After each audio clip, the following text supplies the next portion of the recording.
इस press conference में मैं तमाम मीडिया के साथियों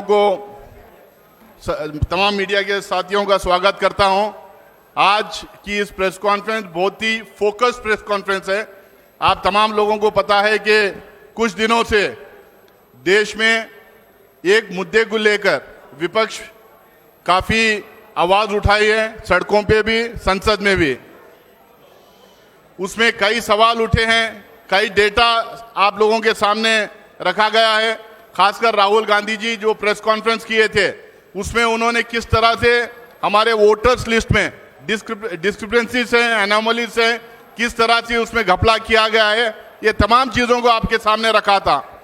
उसके बाद में हम तमाम अपोजिशन के पार्टीज ये एक्सपेक्ट कर रहे थे कि इलेक्शन कमीशन अपने तरफ से क्लैरिफिकेशन देगा, इलेक्शन कमीशन अपने तरफ से इसमें जवाब देगा और ट्रांसपेरेंसी जो हम लोगों के सामने रखना चाहिए उसके तहत सारी बात को एड्रेस करेगा। लेकिन जिस तरह की प्रेस कॉन्फ्रेंस कल हुई, उससे एकदम साफ है कि जो आरोप हम लगा रहे थे, जो लगातार इस देश में कई सालों से, खासकर पिछले 10-11 साल में जो ऑटोनोमस बॉडीज हैं, जो कॉन्स्टिट्यूशनल बॉडीज हैं, उसको जिस तरह से सरकार हथियाली है, जिस तरह से उसको गुमराह करके रखी है, जिस तरह से ये कॉन्स्टिट्यूशनल बॉडीज कॉम्प्रोमाइज किए गए हैं, उसी तरह से हम लोग इलेक्शन कमीशन का भी जो है एक तरह से कॉम्प्रोमाइजिंग होते हुए दिखाई देता है।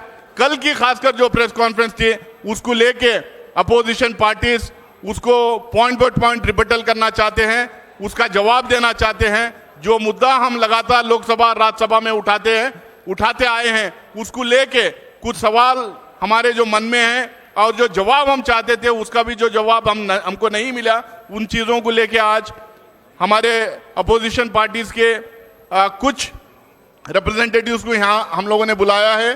बल्कि सारे 20 पार्टीज के रिप्रेजेंटेटिव्स आना चाह रहे थे, लेकिन हम क्योंकि प्रेस कॉन्फ्रेंस में कुछ ही लोगों को बात करना था, तो हम 8 पॉलिटिकल पार्टीज के रिप्रेजेंटेटिव्स को यहाँ पे बुलाए हैं। वो अपनी बात रखेंगे। मैं शुरू करूंगा, इंडियन नेशनल कांग्रेस के गौरव गोगोई जी अपनी बात रखेंगे। उसके बाद में राम गोपाल यादव जी बात रखेंगे। उसके बाद में टीएमसी की महुआ मोइत्रा जी बात रखेंगे। उसके बाद में डीएमके के अभी तिरुचि शिवाजी आए नहीं आए तो वो बात रखेंगे। उसके बाद मनोज झा जी बात रखेंगे। अरविंद सावंत जी शिवसेना से बात रखेंगे। संजय सिंह जी आम आदमी पार्टी से बात रखेंगे और सीपीएम और लेफ्ट ब्लॉक से जॉन ब्रिटास अपनी बात रखेंगे।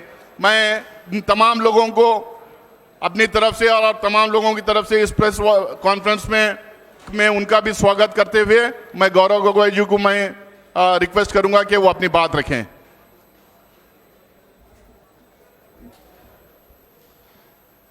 धन्यवाद नासिर हुसैन जी। आज इस महत्वपूर्ण संवाद वार्तालाप में उपस्थित आदरणीय राम गोपाल यादव जी, आदरणीय महुआ मोइत्रा जी, अरविंद सावंत जी, संजय सिंह जी, मनोज झा जी, जॉन ब्रिटास जी, यहाँ पर उपस्थित मीडिया के दोस्तों, आज का जो विषय है वो बहुत ही महत्वपूर्ण है। जो वोट देने का अधिकार है वो संविधान में उल्लेखित सबसे महत्वपूर्ण अधिकार है जो एक आम नागरिक के पास होता है। और अगर हमारी लोकतंत्र जीवित है तो वो सिर्फ इस आम नागरिक के वोट देने के अधिकार पर निर्भर है। इस अधिकार का संरक्षक केंद्र चुनाव आयोग है, जो एक संवैधानिक संस्था है। लेकिन हम देख रहे हैं कि जिस प्रकार से कई महत्वपूर्ण सवाल भारत के विभिन्न राजनीतिक दल केंद्रीय निर्वाचन आयोग से पूछ रहे हैं, उन सवालों का उत्तर केंद्रीय निर्वाचन आयोग नहीं दे पा रहा और अपनी जिम्मेवारी से भागने की कोशिश कर रहा है। हाल में ही सुप्रीम कोर्ट का एक राय आया बिहार के एसआईआर के संदर्भ में। उस राय में केंद्रीय चुनाव आयोग ने जितने भी बात रखे, सारे महत्वपूर्ण बातों को सुप्रीम कोर्ट ने नकारा। इसके बावजूद भी कल जो प्रेस वार्तालाप हमने देखा चीफ इलेक्शन कमिश्नर का, जिसमें उनको अपने चुनाव आयोग की कमजोरियां बतानी थी और विपक्ष के जायज सवालों का उत्तर देना था, उत्तर देने के बावजूद या उत्तर देने के विपरीत उन्होंने कल अपने प्रेस वार्तालाप में राजनीतिक दलों पर सवाल उठाया और एक प्रकार से राजनीतिक दलों पर आक्रमण किया। जबकि बेहतर यह होता कि वे ये बताते कि ये एसआईआर प्रोसेस इतनी हड़बड़ी में, इतनी जल्दबाजी में क्यों कर रहे हैं, जब बिहार में निर्वाचन सिर्फ 3 महीने बाद है। बिना विभिन्न विपक्षी दलों के साथ चर्चा किए हुए क्यों केंद्र चुनाव आयोग हड़बड़ी में एसआईआर वहां पर इंप्लीमेंट कर रही है, इस प्रश्न को लेकर वो मौन थे। वे मौन थे कि किस प्रकार से महाराष्ट्र में लोकसभा और विधानसभा चुनाव के बीच में लगभग 70 लाख नए वोटर किस प्रकार से वोटर तालिका में आए, वे इस प्रश्न पे मौन थे। वे इस प्रश्न पे मौन थे कि क्यों केंद्र चुनाव आयोग ने यह निर्णय लिया कि पोलिंग बूथ पर जो सीसीटीवी फुटेज कैप्चर होता है वो 45 डेज के बाद उसको डिलीट किया जाएगा। क्यों वे मौन थे इस बात पर, जो बात राहुल गांधी जी ने उठाई कि लगभग 1 लाख फर्जी वोटर उनको महादेवपुरा में मिले। वो ये नहीं बता पाए कि किस प्रकार से machine readable electoral vote privacy का उल्लंघन है। वे ये बात नहीं बता पाए क्यों वो सुप्रीम कोर्ट की जो मंशा थी कि 65 लाख वोटर्स किस प्रकार से डिलीट हुए, उसका कारण एक सर्चेबल फॉर्मेट में दें, ये इस बात का विरोध क्यों कर रहे थे?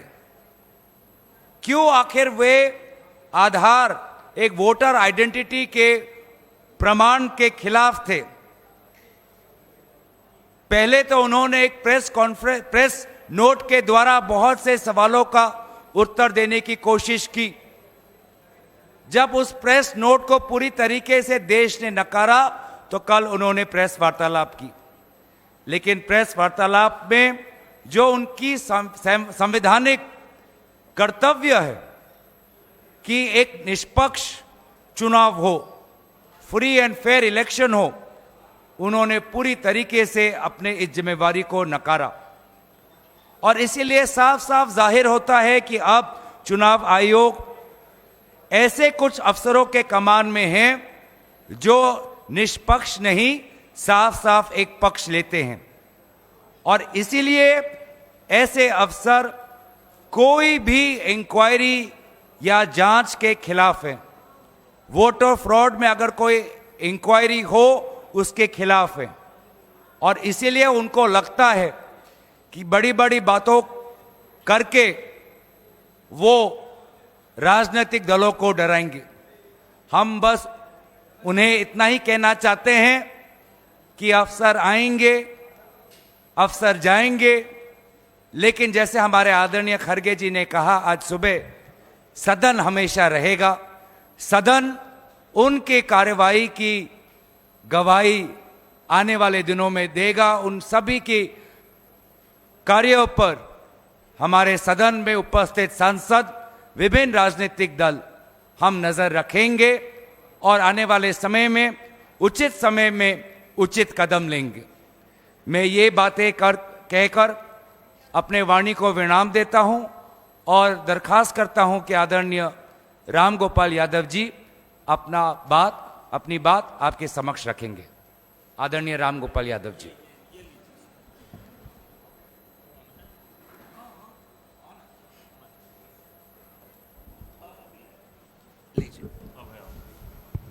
हो गया।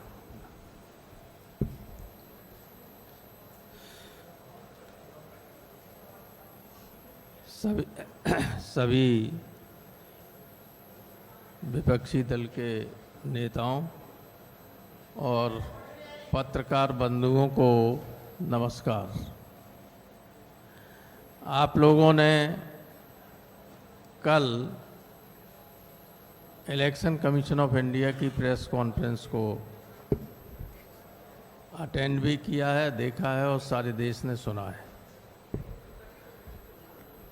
ईसीआई ने बार बार कहा है कि जो आरोप लगाए जा रहे हैं उसको शपथ पत्र के माध्यम से, एफिडेविट के माध्यम से दिया जाना चाहिए। मैं आपको बताना चाहता हूं कि 2022 के उत्तर प्रदेश के चुनाव के वक्त जब अखिलेश यादव ने ये कहा कि समाजवादी पार्टी के समर्थकों के बड़े पैमाने पर वोट काटे गए हैं, तो इलेक्शन कमीशन ने एक नोटिस दिया कि आप इसको बताइए। तो 18,000 मतदाताओं के एफिडेविट दिए गए इलेक्शन कमीशन को, जिसकी सारी रसीदें भी थीं। और आपको आश्चर्य होगा कि एक भी उस एफिडेविट पर आज तक कोई कार्रवाई नहीं की। जो इलेक्शन कमीशन रोजाना राहुल गांधी जी से एफिडेविट मांग रहा है, उस इलेक्शन कमीशन को हम 2022 में 18,000 गलत तरीके से काटे गए वोटों के एफिडेविट दे चुके हैं।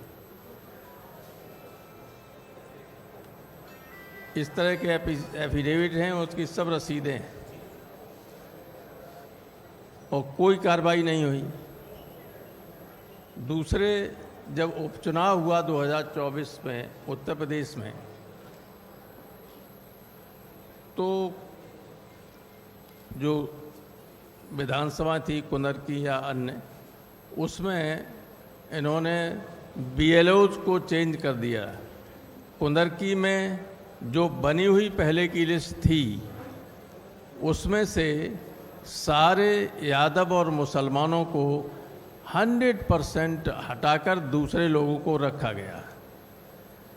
दोनों सूचियां इलेक्शन कमीशन को दी गई शिकायत के तौर पर कि देखिए ये इलेक्शन कमीशन, ये थे बीएलओज, और इलेक्शन कमीशन ने जाति के आधार पर सारे मुस्लिम और यादवों को हटाकर दूसरे लोगों को किया है। उस पर कोई जांच और कोई कार्रवाई नहीं की गई।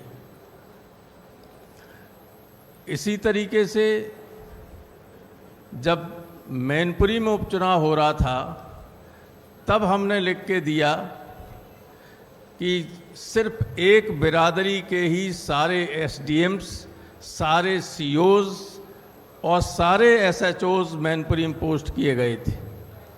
एक ही बिरादरी की, मुख्यमंत्री की बिरादरी की। आप जानते हैं कि जब चुनाव होता है तो चुनाव वाले दिन एसडीएम और सीओ गाड़ी लेके चलते हैं, पुलिस और पीएसी उसके साथ होती है। जिस बूथ पे चाहें उस बूथ पे लोगों को दौड़ा के हटा दें और वोट न पड़ने दें, ये काम उनका होता है।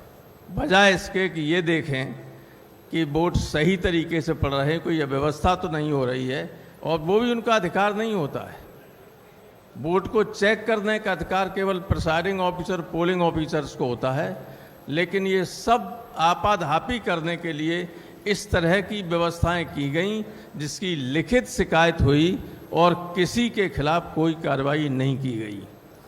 तो इलेक्शन कमीशन का ये कहना कि बिना तथ्यों के शिकायत की जाती है, कोई एफिडेविट नहीं दिए जा रहे हैं, वो गलत है पूरी तरीके से।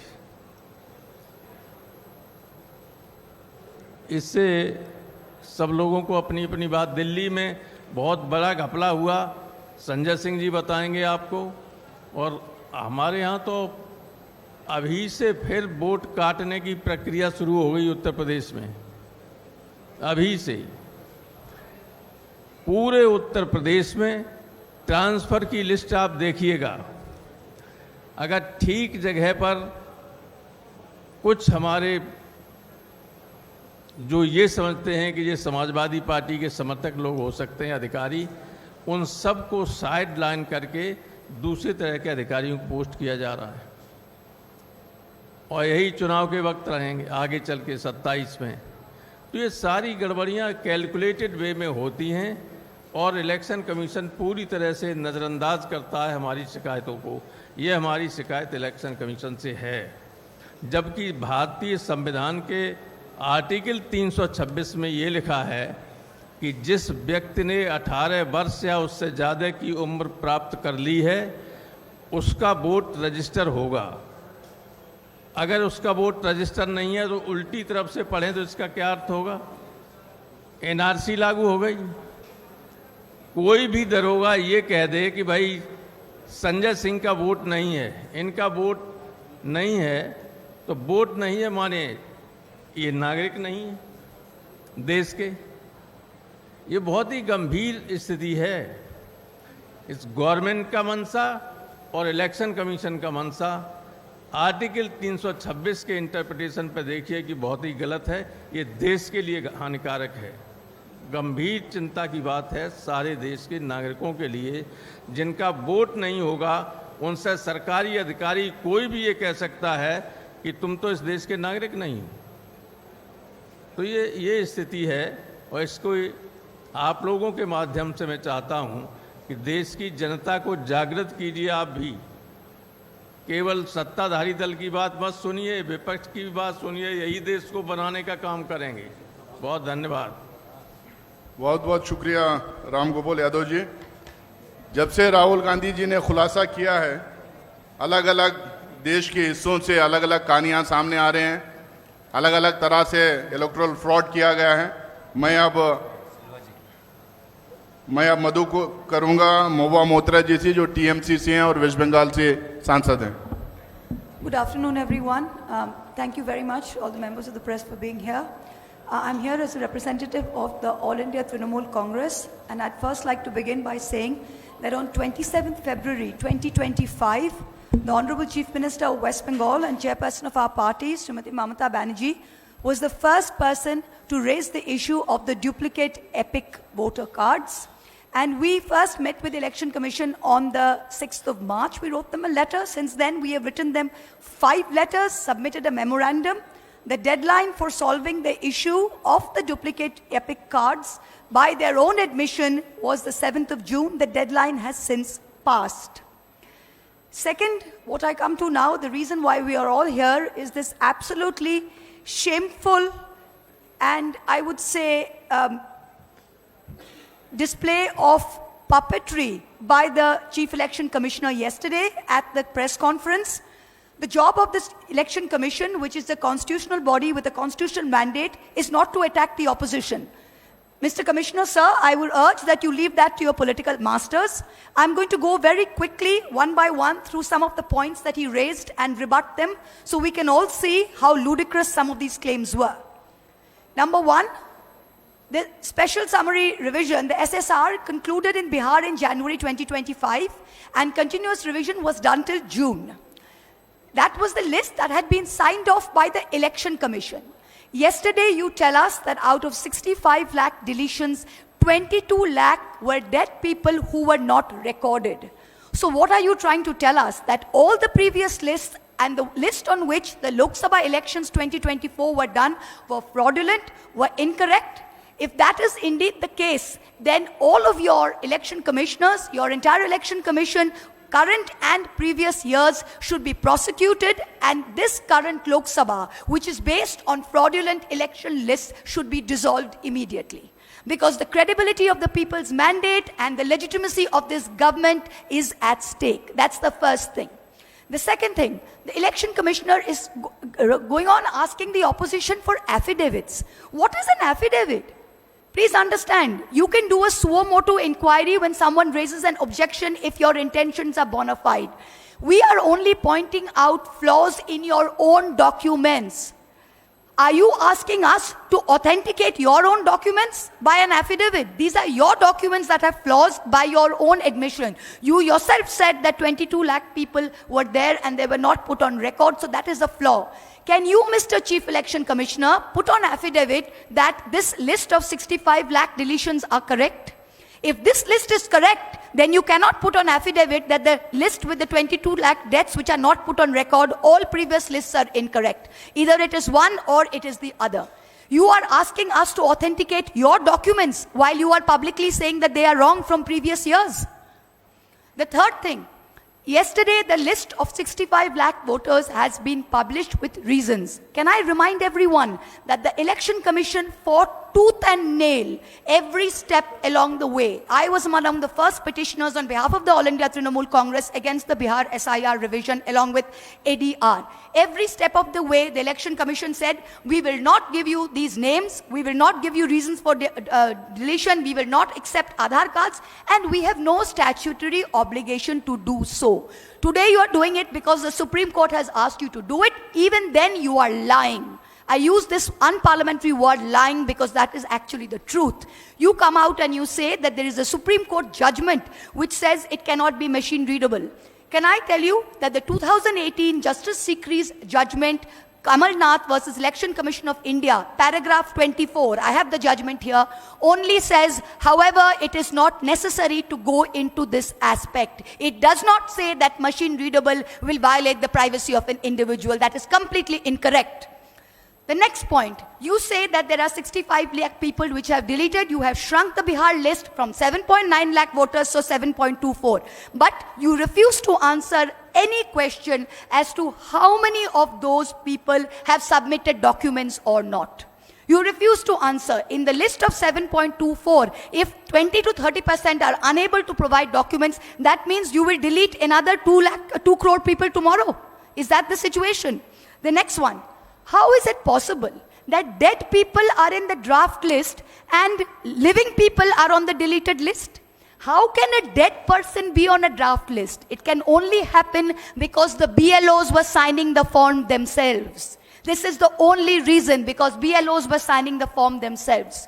Yesterday, the CEC said out of 65 lakh voters, only 28,370 have filed claims and objections.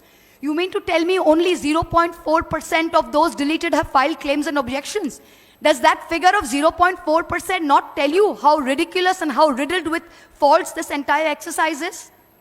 In just 2 districts of Bihar, Darbhanga and Kaimur, the BLO has marked not recommended to 10 to 12%. If we average this for the rest of Bihar, it means 80 lakh people will be marked not recommended and subjected to an arbitrary verification. So based on all of these, we can go on till the cows come home. But can I tell you, based on just these 5 points yesterday that the CEC said, this is ludicrous. It is not the job of the Chief Election Commissioners to attack the opposition. Your job, sir, is to go into great detail as to what the valid queries raised by the opposition was. Thank you. Thank you Mahua ji. अब बिहार जहां पे 65 lakh voters को delete किया गया है और वहाँ के अपोजिशन के पार्टीज वोट अधिकार रैली कल स्टार्ट किए हैं। 17 दिन की रैली भी वहाँ पे चलेगी। मैं आरजेडी के नुमाइंदे मनोज झा जी से रिक्वेस्ट करूंगा कि अपनी बात रखें। शुक्रिया नासिर भाई, थैंक यू एवरीबडी हियर। हम सब की मौजूदगी आपको ये बता रही है, आपने इस तरह का प्रेस कॉन्फ्रेंस समस्त विपक्ष का अपने ही चुनाव आयोग के खिलाफ इससे पूर्व नहीं देखा होगा, क्योंकि हमारा ये चुनाव आयोग अपने को नया चुनाव आयोग कहता है। ये पहली बात मैं कहना चाहता हूं। दूसरी बात, कल जब चुनाव आयोग आयुक्त महोदय ने प्रेस कॉन्फ्रेंस की, आप सबको यह एहसास हुआ होगा कि वो हमारे सवालों को क्लैरिफाई नहीं कर रहे थे, स्पष्टीकरण नहीं दे रहे थे, बल्कि वो उस मौके का इस्तेमाल कर रहे थे किसी के इशारे और इरादे को साफ तौर पर पब्लिक डोमेन में रखने का। तीसरी चीज, रविवार का दिन चुना गया क्योंकि कल ही 11 बजे दिन से सासाराम से राहुल जी, तेजस्वी जी और समस्त विपक्ष ने वोट बचाओ यात्रा शुरू की। तो उन्हें लगा कि इस विजुअल को, इस संदेश को कैसे ब्लॉक किया जाए। तो महोदय सामने आए।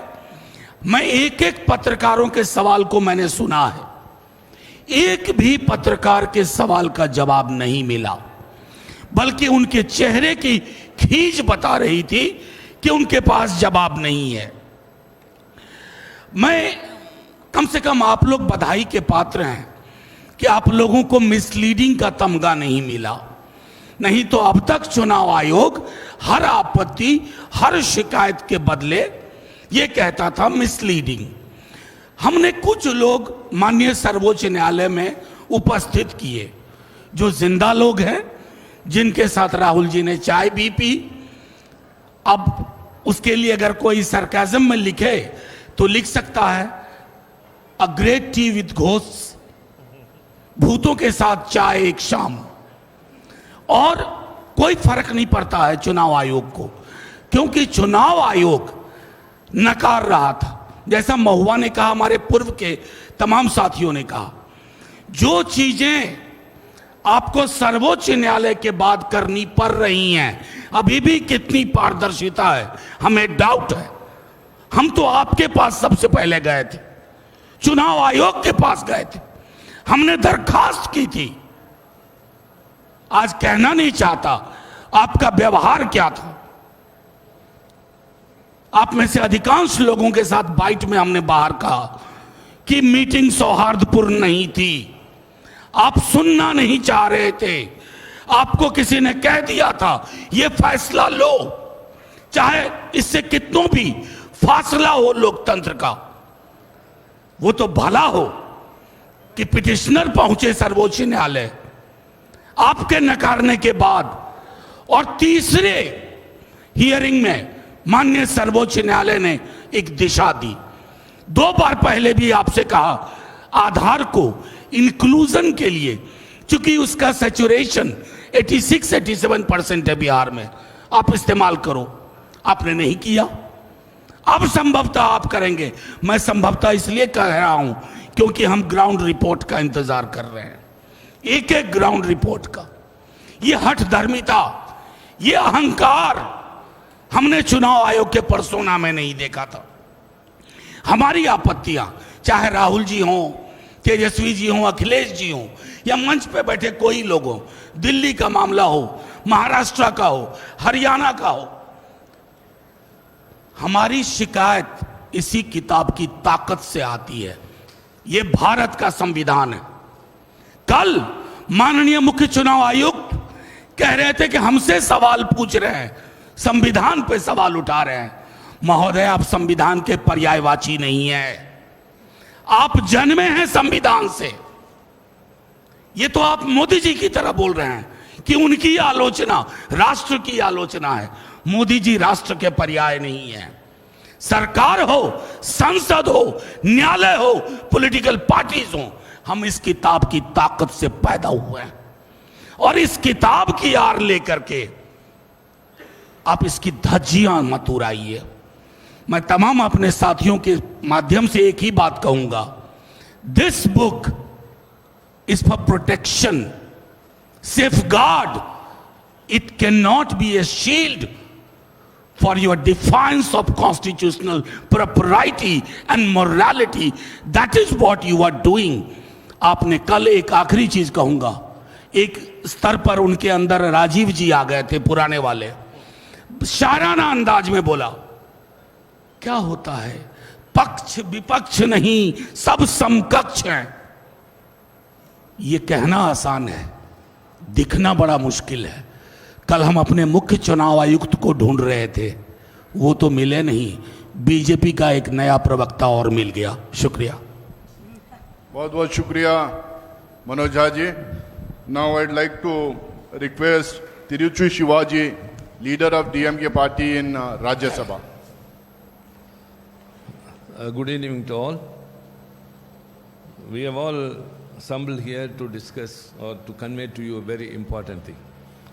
The framers of the Constitution has interested or has given the Election Commission an autonomous power only to avoid any external influence or intimidation.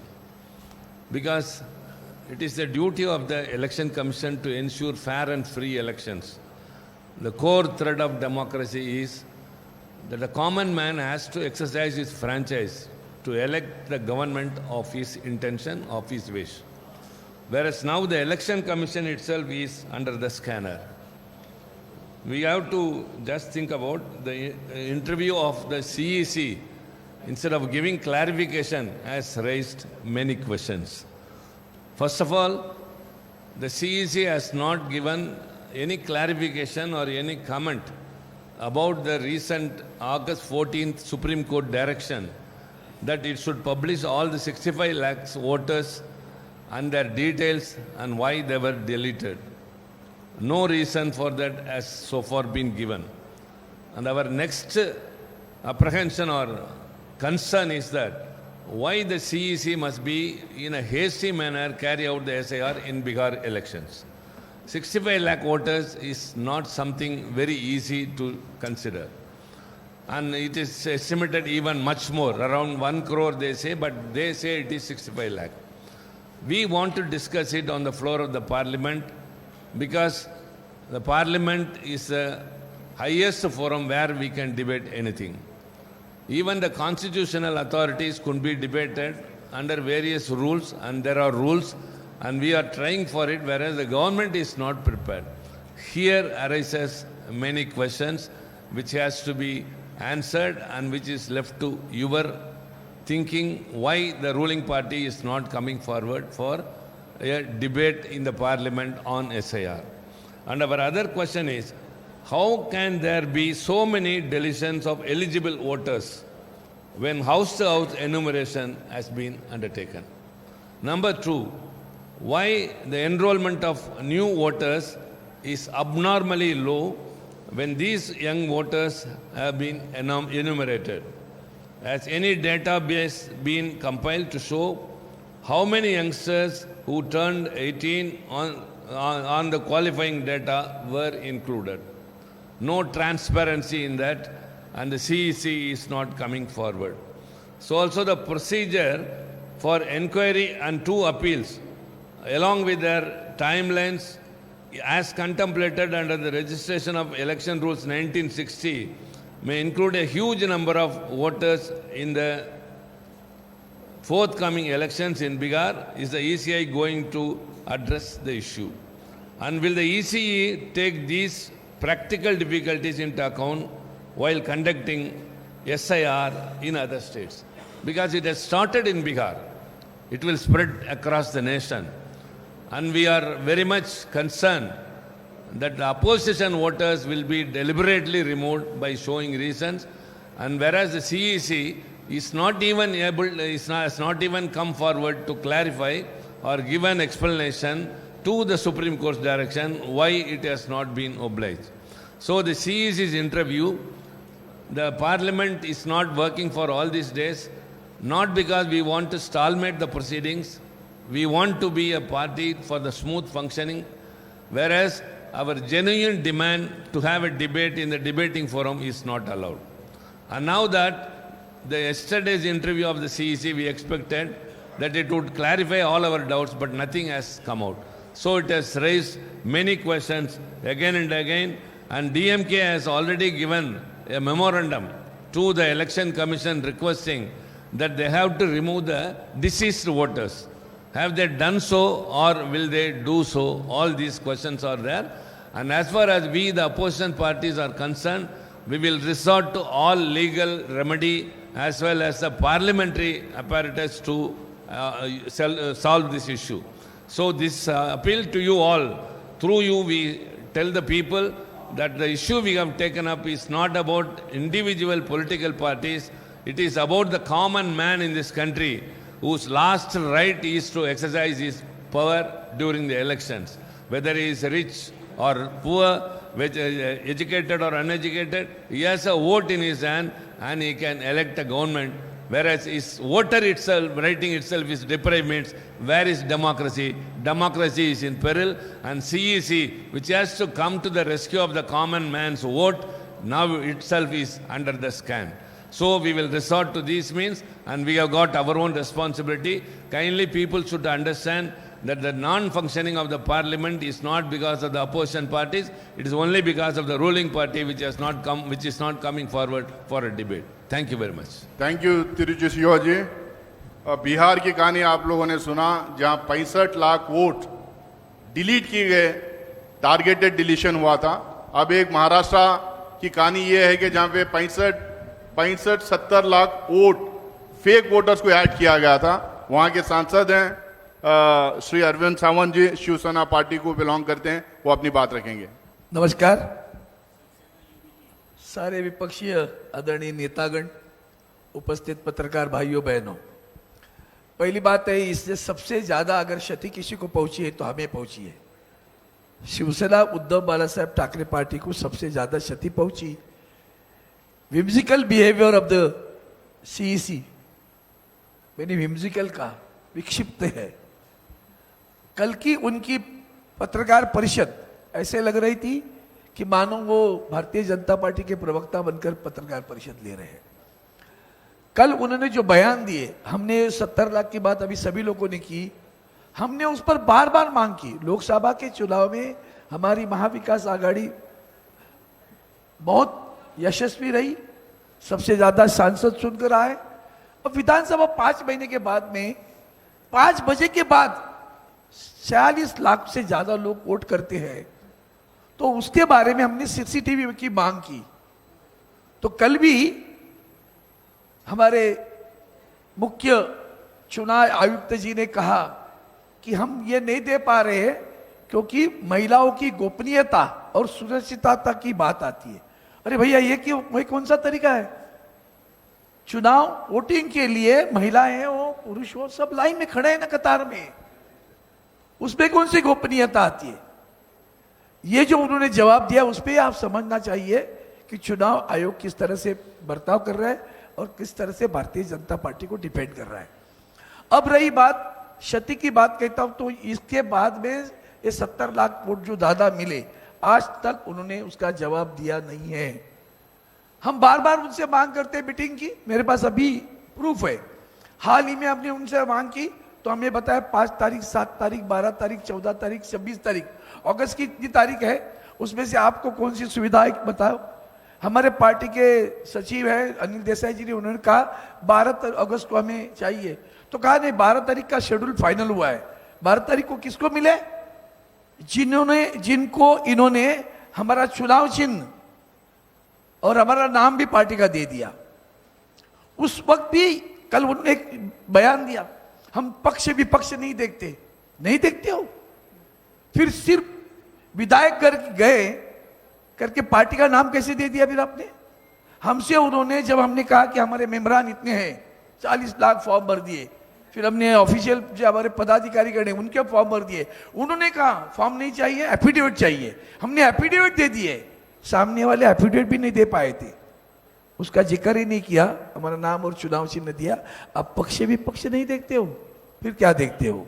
वही तो देखकर तो किया है, किसके इशारे पर किया है, और आज भी किसके इशारे पर उन्होंने कल पत्रकार परिषद ली, जबकि सुप्रीम कोर्ट में 2 दिन के बाद सुनवाई है, ये पत्रकार परिषद ले रहे हैं।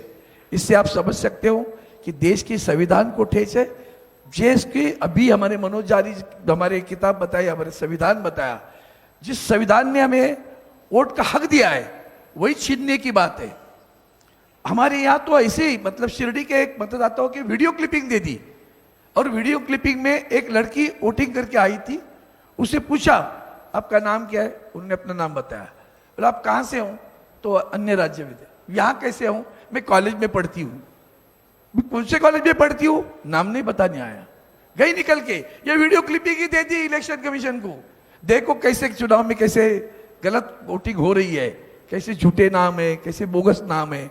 ये चुनाव आयोग जब चुनाव घोषित होता है उसके पूर्व 10 दिन तक लोगों को रजिस्ट्री कराने लगाती है। अब कहते हैं कि अगर आपको ऑब्जेक्शन लेने तो फॉर्म नंबर 7 भर दो। कब भरेंगे? चुनाव शुरू हुआ, प्रोसेस शुरू हुई, काम शुरू हुआ, वहां तो किसकी किसकी रजिस्ट्री हुई किसी को पता नहीं है। ये इसी तरह से बोगस वोटिंग रजिस्ट्री करवा लेते हैं। और बिहार और बंगाल में उनका जो दिमाग में जो है ना, वो उसी की कार्रवाई है। मृत घोषित मृत व्यक्ति बताकर जिंदे व्यक्ति का नाम निकाल दिया आपने। एक महीने अंजुम करके कोई पत्रकार है, उन्होंने बताया था, एक महिला से उन्होंने इंटरव्यू लिया, फिर महिला बता रही है मैंने बताया मुझे फॉर्म दे दिया। आप सार बार बार पोर्टल की बात करते हो।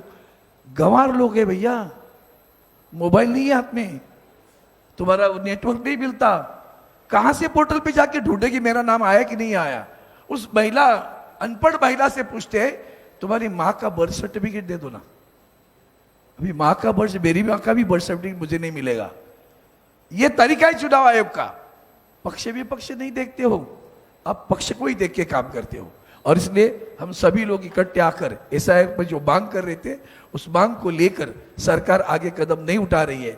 हम सब, सिर्फ पार्टियां नहीं, देश की जनता देख ले कि किस तरह से ये झूठा कारोबार करके सत्ता पे आते, उसके ऊपर सब लोग इकट्ठा होना चाहिए। धन्यवाद। बहुत बहुत शुक्रिया अरविंद सावंत जी।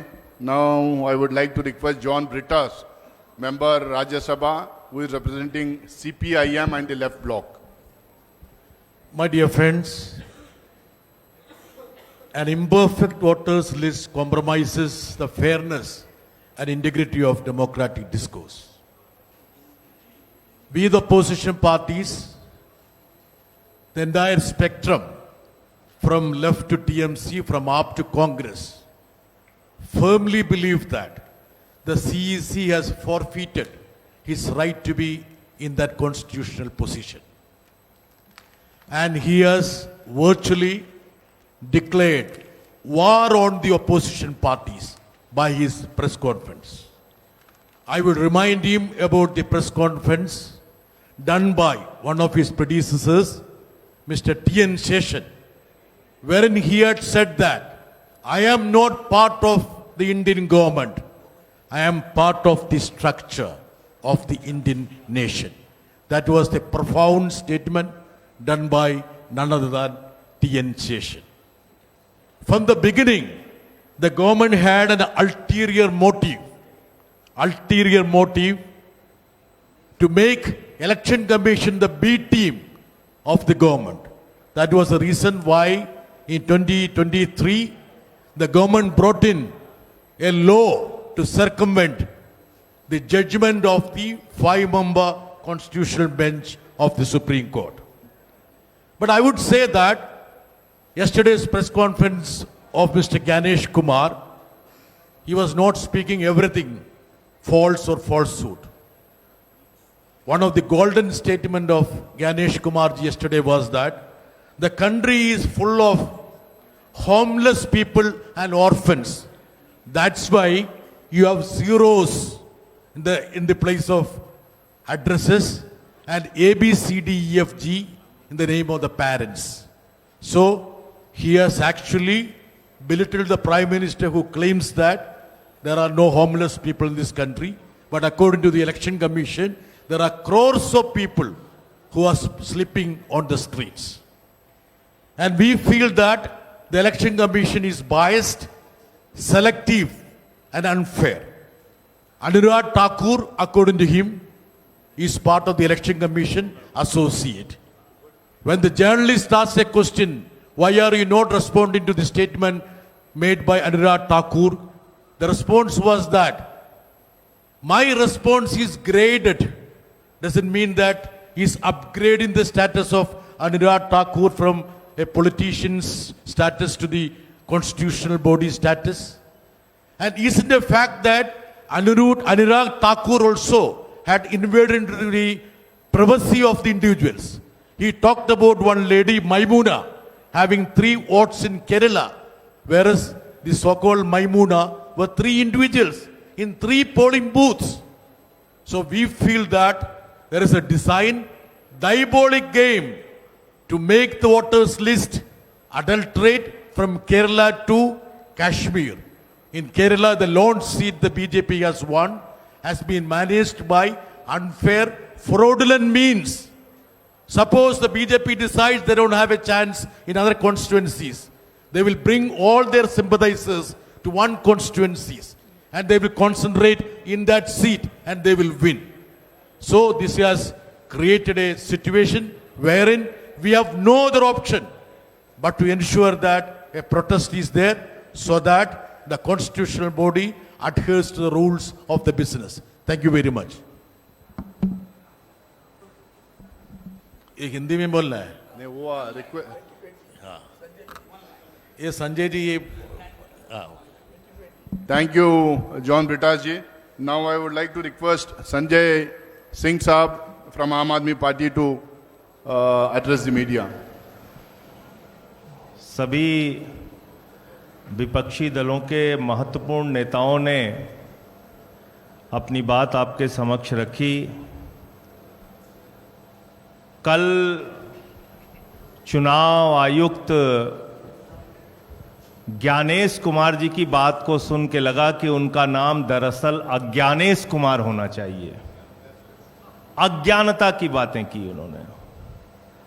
या तो वो मूर्ख हैं या जानबूझ के मूर्ख बन रहे हैं या वो हम लोगों को मूर्ख समझते हैं। ऐसी ऐसी बातें, ऐसी ऐसी तर्कहीन, तथ्यहीन बातें उन्होंने की, हम लोग सुन के हैरान हैं। उनसे जो सवाल पूछे गए उसका एक भी जवाब उन्होंने नहीं दिया। आपने 1 महीने के अंदर 25 जून से 25 जुलाई तक SIR में 65 लाख वोट काट दिए बिहार के अंदर, एक भी वोट नहीं जोड़ा आपने।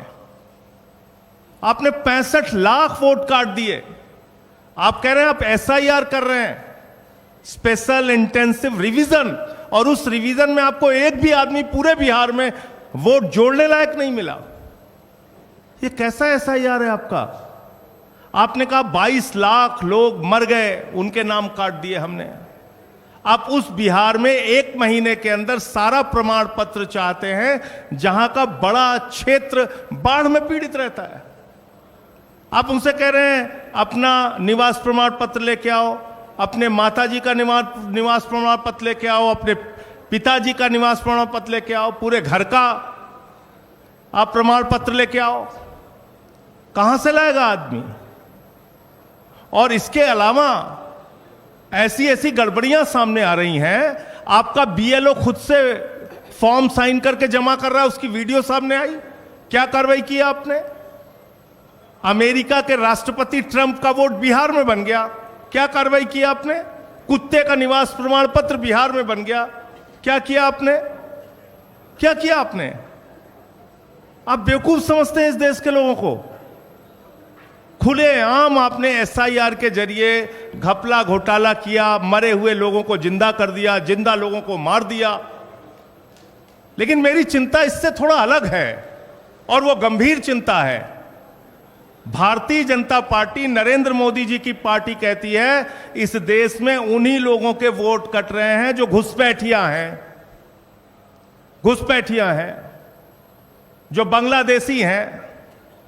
तो 22 लाख तो बिहार में कह रहे हैं मर गए इसलिए हमने काट दिए। अब 43 लाख जो वहां पे बचे हैं वो सब घुसपैठिया हैं। उनके लिए डिटेंशन सेंटर बनेगा, वो सब पकड़ पकड़ के बांग्लादेश भेजे जाएंगे। वो उनको हिंदुस्तान में रहने का हक नहीं है। वो जो सुप्रीम कोर्ट में गए थे उन्होंने कहा था कि मैं जिंदा हूं, अब वो बांग्लादेश जाएंगे क्योंकि वो घुसपैठिया हैं। बीजेपी कह रही है वो घुसपैठिया हैं।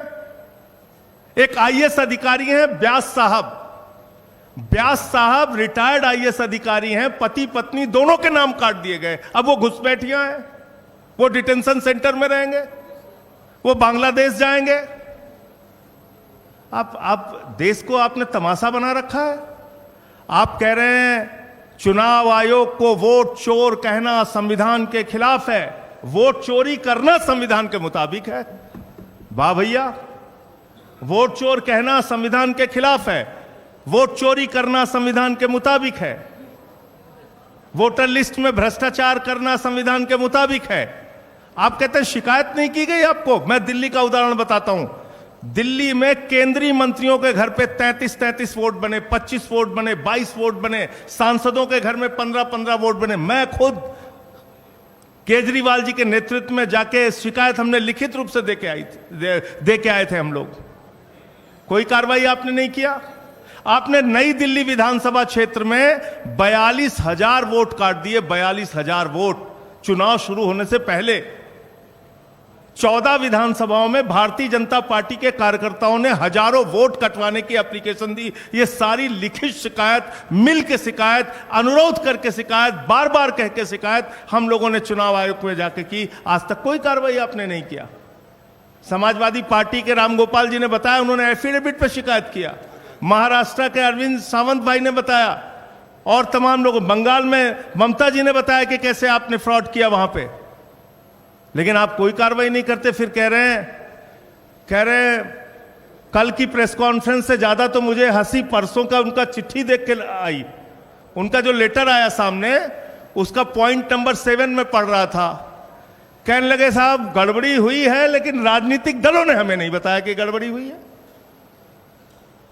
तो मैंने कहा ये तो वही किस्सा हो गया कि एक बदमाश थानेदार आया एक इलाके में, उस थानेदार ने अपने सिपाहियों के साथ मिलकर इलाके में डकैती डाल दी।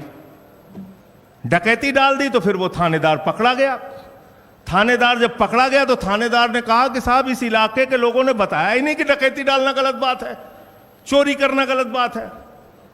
भैया SIR आपने शुरू की, वोटर लिस्ट ठीक करना आपका काम है। 2018 का सुप्रीम कोर्ट का जजमेंट है, वोटर लिस्ट ठीक करना सिर्फ और सिर्फ चुनाव आयोग की जिम्मेदारी है।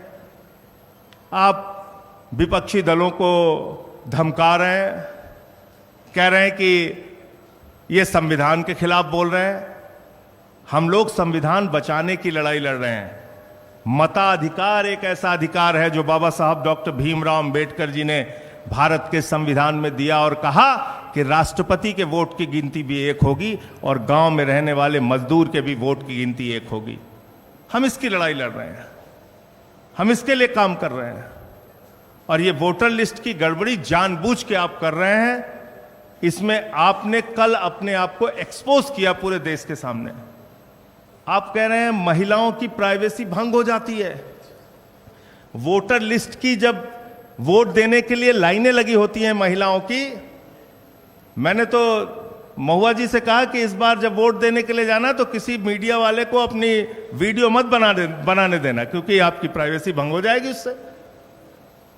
भाई बताइए, आप पूरे देश का चुनाव दिखाते हैं, कश्मीर से लेकर कन्याकुमारी तक महिलाएं लाइन में लगी हैं, वो आप दिखाते हैं। उनका इंटरव्यू आप लेते हैं, वो आप दिखाते हैं। 45 दिन तक आपके खुद के नियम में आज भी लिखा हुआ है कि आप CCTV फुटेज देंगे, तब प्राइवेसी भंग नहीं होगी। तो इसलिए आपने सरासर झूठ बोला, सीना ठोक के कल झूठ बोला। चुनाव आयोग ने कल पूरे देश को यह बताने का काम किया कि वास्तव में उन्होंने भारतीय जनता पार्टी के साथ मिलकर चुनावी घोटाला किया है और चुनाव को प्रभावित करने का काम कई राज्यों में किया है। वही खेल आप बिहार में करने जा रहे हैं। दिल्ली में आपने खुलेआम ये सारा काम किया है। तो मैं सिर्फ इतना कहना चाहता हूं कि आप जांच से बचिए मत, जांच कराइए। जो तथ्य आपके सामने लाए गए हैं अब तक, जिन राज्यों के, अलग अलग राज्यों के तथ्य आपके सामने लाए गए हैं, जब तक आप इन सब की जांच नहीं कराते, आपकी निष्पक्षता पे आप कह रहे हैं ना हम समकक्ष हैं, न पक्ष न विपक्ष न समकक्ष। आपको अगर अपने आप को निष्पक्ष साबित करना है तो पूरे देश में जहां जहां बड़ी शिकायतें आपके बारे में मिली हैं, आप उसकी जांच कराइए और कार्रवाई कराइए, वरना आपको हमेशा यह कहा जाएगा कि आपके नेतृत्व में वोट चोरी हुई है और आपने घोटाला किया है। धन्यवाद। बहुत बहुत शुक्रिया संजय सिंह साहब। अब अपोजिशन पार्टीज के तमाम रिप्रेजेंटेटिव्स अपनी अपनी बात रखे हैं। कुछ सवाल हम जरूर लेंगे, तो जो भी सवाल पूछना चाह रहे हैं अपना हाथ उठाए, हम जिसको भी इशारा करेंगे वो अपना जी।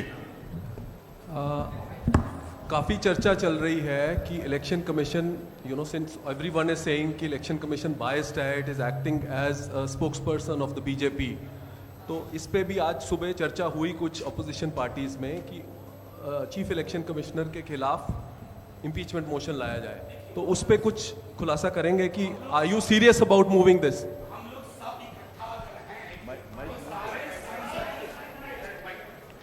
हम लोग अगर सब इकट्ठा आपके समक्ष आए हैं तो ग्रेडेड रिस्पांस देखिए, तमाम संसदीय और कानूनी विकल्प खुले हुए हैं, उनका इस्तेमाल होगा।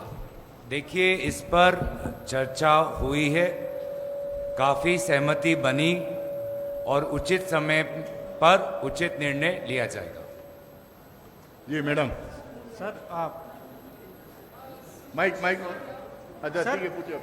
सर मेरा सवाल है, क्योंकि त्रिची शिवा सर यहाँ बैठे हुए हैं, क्या ऐसा कोई आप लोगों की तरफ से वाइस प्रेसिडेंट कैंडिडेट ऐसा हुआ है कि सर को अनाउंस किया जाएगा, या कोई नाम अभी ऐसा आ पाया? ये आज का विषय नहीं है। हम जो आज का विषय है उस पर अगर आपका कोई सवाल है। Smita Sharma here. Though quick question on the question of impeachment. Is it actually even a possibility, or is there a constitutional immunity from prosecution for the office? And B, इस वक्त होना क्या चाहिए? क्या SIR को बिहार में रोककर बाकी दो जगहों में डिफरेंट टाइम फ्रेम में करना चाहिए, या SIR प्रोसेस को ही हटा देनी चाहिए? Can I add my question to this?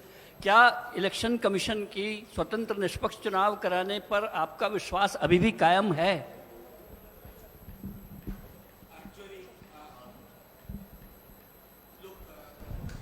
There are two questions, more or less similar. Let me tell you, matter is sub judice. An honorable Supreme Court has been looking at it with sensitivity and potential maximum inclusion. So, we'll wait for how it is shaped finally and then how it moves. As of now, we are submitting further prayers, but before the court. And if we are holding press conference, there is definitely erosion of faith in a commission whose tenets, whose idea was founded by Sukumar Sen, the first chief election commissioner. Sir मेरा सवाल, एक minute आप पूछिए।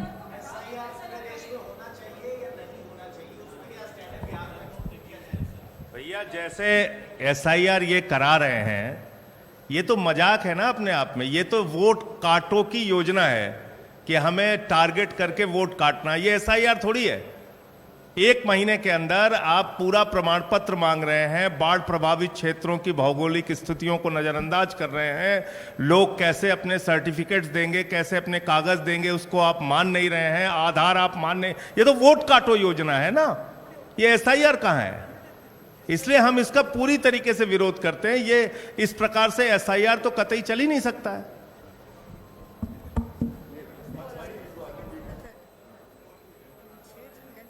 Sir मेरा सवाल एक तो रामगोपाल यादव जी से है, क्योंकि कल CEC साहब ने बोला कि हम कोई पत्र पर कार्रवाई नहीं कर सकते। अगर उन्होंने एफिडेविट दिया होता, अखिलेश यादव के एफिडेविट 18,000 एफिडेविट देने वाली बात पर CEC साहब ने दिया, उन्होंने कहा कि उन्होंने पत्र दिया था, कोई 18,000 एफिडेविट नहीं दिए थे, तो उसको साफ करेंगे। सर आपने दिखाया भी है वो तो ये इलेक्शन कमीशन अगर कहता है कि नहीं दिए थे, रसीदें सबकी हैं, इलेक्शन कमीशन गलत बोलता है। और एक केवल 18,000 एफिडेविट ही नहीं दिए, मैनपुरी के वक्त भी शिकायतें दी और कुनरकी का पूरा सबूत दिया कि किस तरह से जाति के आधार पर BLOs को हटाया गया। सब कुछ, किसी खिलाफ कोई कार्रवाई नहीं की। What ever election commission has said yesterday is absolutely wrong. Sir दूसरा सवाल, आज तक लगातार ग्राउंड जीरो पर पड़ताल कर रहा है। हम लोग ने SIR पे लगातार सीरीज की हैं, और जो ज़िला प्रशासन है वो कह रहा है कि ये रिपोर्टें सारी भ्रामक हैं, मिसलीडिंग हैं और झूठ हैं। किस तरह से आप लोग इस पर रिएक्ट करते हैं? देखिए, हम बार बार कहते हैं कि चुनाव आयोग ने आज जो अपनी संवैधानिक कर्तव्य है कि ये जो गंभीर मामले जो विपक्षी दलों ने, विभिन्न मीडिया के साथियों ने उठाया, उस पर जांच होनी चाहिए। वे जांच से इतना कतराते क्यों हैं?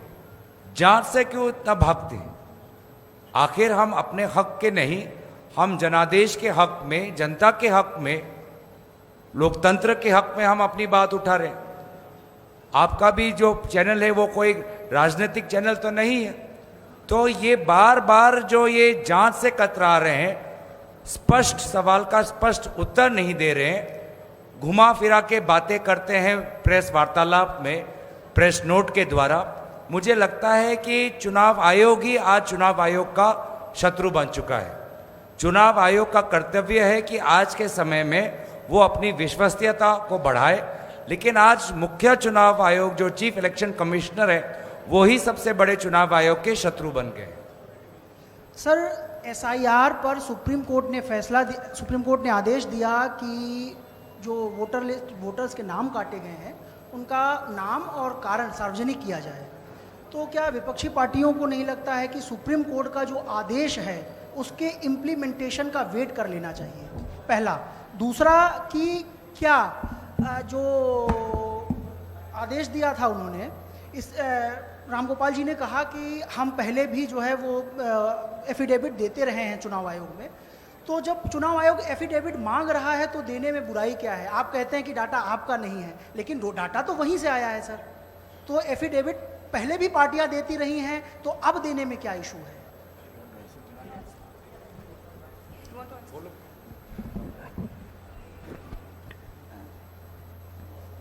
Sir, coming to your question, I'm going to answer it in English if that's okay. You're saying that the Election Commission has uploaded 65 lakh voter lists with the reason then we should wait for it. May I remind you that the Election Commission at every step of the way on affidavit said they had no statutory duty or obligation to do this. They opposed it. It is only because we went to court. I went to court, Mr. Jha went to court, and a few others went to court. It is only on the direction of the Supreme Court that they are today having to publish this, much against their will. So please be under no illusion that the Election Commission, due to transparency or due to any constitutional obligation, published this list. It is only because they were forced to by the Supreme Court. Number one. The second thing that you're going on about affidavit. What is an affidavit supposed to be? An affidavit is for an official or a legal document to authenticate something. In this case, the election commissioner himself is saying that 22 lakh deaths were not recorded in previous electoral lists. So you are saying that the previous electoral list was wrong, today's is correct. Are we supposed to authenticate that? Why don't you give an affidavit? Why doesn't the Election Commission give an affidavit saying that the 65 lakh is correct and saying that the previous one is wrong? How can we authenticate their own data? We are only pointing out flaws. The question is not of affidavit. The question is much larger. What is the problem here? And should you not do an inquiry into this big problem that you yourself are admitting this vast irregularity? That's the main point here. विजय लक्ष्मी, आप लोगों ने सबने कहा कि संसदीय विकल्प या कानूनी विकल्प जो भी होगा वो आप लेंगे, और इलेक्शन कमीशन पर अब लगता है कि भरोसा देश के विपक्ष को नहीं है। तो क्या एक विकल्प चुनाव का बहिष्कार भी हो सकता है, जिस तरह का इशारा तेजस्वी यादव ने भी किया था?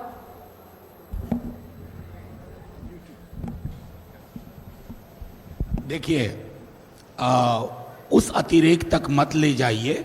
जो हमने बातें की थी, जो तेजस्वी जी ने कहा, उसका संदर्भ ये था कि हम पहले चुनाव आयोग गए, वहां अहंकार देखा, हठ धर्मिता देखी, वहां डायलॉग सुने। अंग्रेजी में दो शब्द है एक ही क्रिया के। सुनना के लिए अंग्रेजी में एक शब्द है हियरिंग और दूसरा शब्द है listening. And all of us here know the difference between hearing and listening. ये मुख्य चुनाव आयुक्त महोदय, he heard us out, he did not listen to us. हम अभी भी चाहेंगे कि हमारे चुनाव आयोग की परिपाटी जो सुकुमार सेन रख के गए थे, उस परिपाटी का पालन हो। हमारे चुनाव आयोग को ये बोलना ना पड़े कि हम पक्ष विपक्ष के नहीं हैं, सबको समकक्ष मानते हैं। ये उनके व्यवहार में दिखे। और जब कोई राजनीतिक दल या ये तमाम दल चुनाव का बहिष्कार करने की कोई भी फैसला करेंगे, वो जनता के साथ होगा। हम जनता के नुमाइंदे हैं।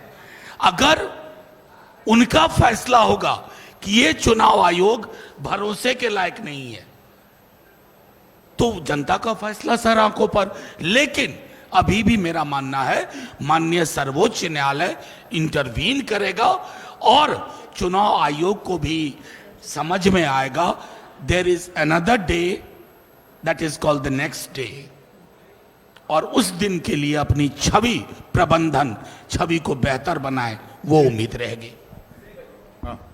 So this is Travesti from The Wire. This is about the Bihar SIR. Every day the Election Commission puts out a press release in which they say claims and objections from political parties is zero. And this has been raised by the Election Commission again and again that the political parties are not putting out objections. How would you respond? Look, I have field level data on this. I have field level data. My BLAs, our BLAs go. The BLO tells them come tomorrow, come the day after.